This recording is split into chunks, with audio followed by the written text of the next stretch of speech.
മുരിങ്ങയില തോരൻ വയ്ക്കാനുള്ള അരപ്പിന് ഉള്ള ഇൻഗ്രീഡിയൻസ് ആണ് ഇവിടെ കാണിക്കുന്നത്. ഒരു സവാള അരിഞ്ഞു വച്ചിരിക്കുകയാണ്, കുറച്ച് തേങ്ങ, കുറച്ച് ജീരകം, ഒരല്ലി വെളുത്തുള്ളി, സ്വല്പം മുളക് പൊടി, ചെറിയ 2 പച്ചമുളക്, കുറച്ച് മഞ്ഞൾ. ഇത്രയാണ് ഇതിൻ്റെ തോരൻ്റെ അരപ്പിന് ഉപയോഗിക്കുന്നത്. ഇത് നമുക്ക് ഇതിലേക്ക് തട്ടിയിടാം.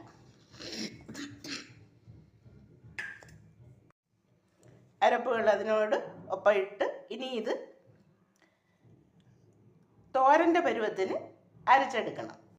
തോരന് അരച്ചെടുത്ത അരപ്പാണിത്. ഈ പരുവായിരിക്കണം മുരിങ്ങയില തോരനുള്ള അരപ്പ്.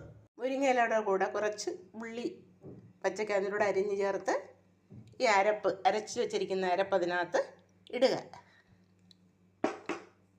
അരപ്പിട്ട് ഇനി നമുക്ക് ഒരു സ്വല്പം വെള്ളം അത് വേകാനായിട്ട് ഒഴിക്കാം. കടുക് പൊട്ടിച്ച് അതിനകത്ത് വാട്ടിയെടുക്കാം, പക്ഷെ കുറച്ചുകൂടെ ടേസ്റ്റ് ലാസ്റ്റിൽ കടുക് പൊട്ടിക്കുന്നതാണ്. അരപ്പിട്ടിട്ട് നന്നായിട്ട് ചെറിയ തീയിൽ അടച്ചു വെച്ച് വേവിക്കണം. എന്നിട്ട് ഏകദേശം വെന്ത് കഴിയുമ്പോൾ ഒന്ന് ഇളക്കി ചേർക്കണം.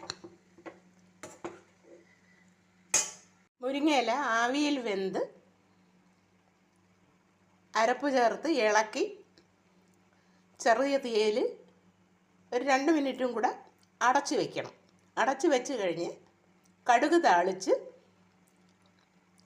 അതിനകത്ത് ഒഴിച്ച് ഇളക്കി വെച്ച് കഴിഞ്ഞാൽ നല്ല ടേസ്റ്റായിട്ടുള്ള മുരിങ്ങയില തോരൻ റെഡിയായി കഴിഞ്ഞു. ഇത് നമുക്ക് ചോറിൻ്റെ കൂടെയും പിന്നെ ചപ്പാത്തിയുടെ കൂടെയൊക്കെ നമുക്ക് സൈഡ് ഡിഷായിട്ട് ഇത് നമുക്ക് ഉപയോഗിക്കാം. വലിയ ഹെൽത്തി ആയിട്ടുള്ള അതിശയകരമായ വൈറ്റമിൻസും മിനറൽസും എല്ലാം അടങ്ങിയിട്ടുള്ള ഒരു ഇലക്കറിയാണ് മുരിങ്ങയില. പിന്നെ നമുക്ക് ഈ കടുക് താളിച്ചതും കൂടെ അതിനകത്ത് ഒഴിച്ച് നമുക്ക് യോജിപ്പിച്ച് ഉപയോഗിക്കാം.